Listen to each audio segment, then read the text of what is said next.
ഒരുപാട് കല്യാണം ഞാൻ നടത്തിയിട്ടുണ്ട് മോനെ. പക്ഷെ നിനക്കെന്താ ഒരു പെണ്ണ് കിട്ടാത്തതെന്ന് എനിക്ക് മനസ്സിലാകുന്നില്ല.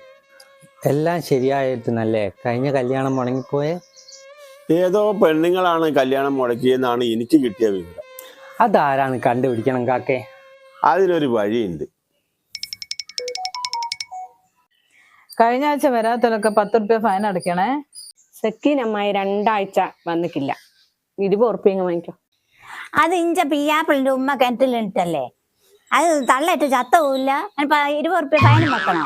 അല്ലോളെ അയ്യമ്മ 2ാമത്തെ ആഴ്ചയല്ലേ കിണറ്റിൽ വീഴുന്നത്. ആ അത് ശരിയാണല്ലോ. കിണറിന് ചുറ്റും ഒരു വേലി കെട്ടിക്കൂടെ?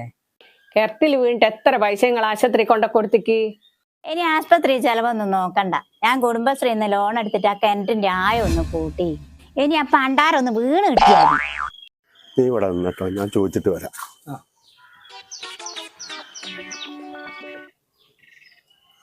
ഞാൻ കാര്യം അന്വേഷിക്കാൻ വേണ്ടി വന്നതാ. ഈ കുനിയിലെ കുഞ്ഞമ്മദ്ക്കാരന്റെ മകനെ പറ്റി നിങ്ങൾക്ക് എന്താ അഭിപ്രായം? നല്ല മോനാണേ, ഒന്നും നോക്കണ്ട. അമ്മുവന്റെ കാര്യത്തിന് ഞാൻ ഗ്യാരണ്ടി. എന്നെ പറ്റി തന്നെയാണോ ഇത്രയും നല്ല അഭിപ്രായം? എന്നാ ശരി കേട്ടോ.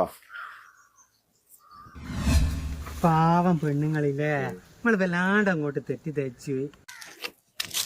കുഞ്ഞുമോനെ അടക്ക്. നിങ്ങൾ ആ ചെക്കന്റെ കല്യാണം ഒന്ന് ആലോചിക്കണ്ടോ? ചെക്കൻ കഞ്ചാവാ. അല്ല, ആ മോനെ നിങ്ങൾക്ക് ശരിക്കും അറിയോ? പിന്നെന്താ, പച്ചവെള്ളം പോലെ അറിയാം. നിങ്ങൾക്ക് ഇവനെ അറിയോ? ഏയ് വരെയൊന്നും ഞാക്കറിഞ്ഞൂടാ. നിങ്ങൾക്കൊക്കെ പച്ച വെള്ളം പോലെ അറിയാറുന്ന കുഞ്ഞമ്മദ്ക്കാരന്റെ മോനാവേ. ചെക്കീന പണി പാളിയെന്നാ തോന്നുന്നത്. ഔർക്കാ ഈ 2 തള്ളന്മാരെ ഞാൻ ഇടിച്ചാൻ കൊന്നുകളഞ്ഞാലോ? വെറുതെ അല്ല ആൾക്കാർ പറയുന്നേ, നമ്മള് മനസ്സ് പോലും വിചാരിക്കാത്ത തല ചെണ്ടികളായിരിക്കും നമ്മളെ ശത്രുക്കൾ തന്നെ. അത് പിന്നെ കല്യാണം ഒന്ന് കേട്ടാല് അത് മുടക്കിക്കില്ലെങ്കിൽ ഉറക്കിട്ടില്ല. അത് ശീലായിപ്പോയി. അറിയുന്ന പോലെ ആയാലും അറിയാത്ത പോലെ ആയാലും